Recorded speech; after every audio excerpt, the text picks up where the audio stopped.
નમસ્કાર, આપની સાથે હું આકાંક્ષા. તમે જોઈ રહ્યા છો રાજકોટ. શિક્ષણ જગતને કલંકિત કરતી અનેક સવાલો સામે ઊભી કરતી એ ચકચારી ઘટના અમદાવાદ શહેરની 7th ડે હાઈસ્કૂલની એ ઘટના.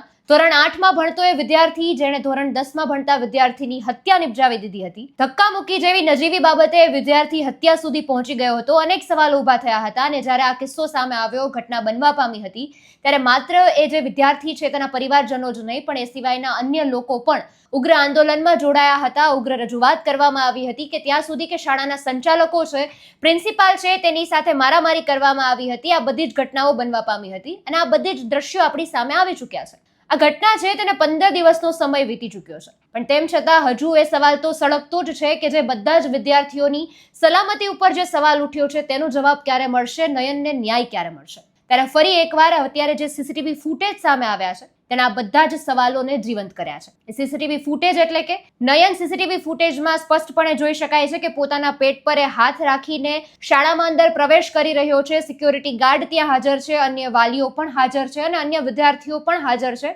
શરૂઆતમાં એવું દેખાઈ રહ્યું છે કે લોકોને સમજાતું નથી કે શું બની રહ્યું છે, પણ માત્ર થોડી સેકન્ડોની અંદર જ નયન છે એ પોતે પડી જાય છે. ત્યાં અન્ય વિદ્યાર્થીઓ પણ જોવે છે, અન્ય લોકો પણ હાજર ત્યાં આવી જાય છે. સિક્યોરિટી ગાર્ડ પોતે તેમાં સ્પષ્ટપણે દેખાઈ રહ્યું છે કે ભીડ છે તેને નિયંત્રણમાં લેવાના પ્રયાસો કરી રહ્યો છે, પરંતુ એ જે નયન ત્યાં પડી ચૂક્યો છે તેની મદદે તે નથી આવી રહ્યો. ત્યાંના જે લોકો છે તે પણ જાણે છે કે નયન ત્યાં પડી ચૂક્યો છે, તેને વાગી ચૂકેલું છે, લોહી નીકળી રહ્યું છે, પણ તેમ છતાં શાળાના મેનેજમેન્ટમાંથી, સંચાલકોમાંથી એક પણ વ્યક્તિ ત્યાં નયનની મદદે નથી આવી રહ્યું. એટલે સવાલ તો એ જ છે કે જ્યારે આવડી મોટી ઘટના બનવા પામી હતી, શું શાળા સંચાલકો છે, મેનેજમેન્ટ છે, ભર ઊંઘમાં સૂતા હતા કે કોઈને છાવરવાનો પ્રયત્ન કરી રહ્યા હતા? આ બધા જ દ્રશ્યો, આ બધા જ સવાલો એ સીસીટીવી ફૂટેજમાંથી સામે મળી રહ્યા છે.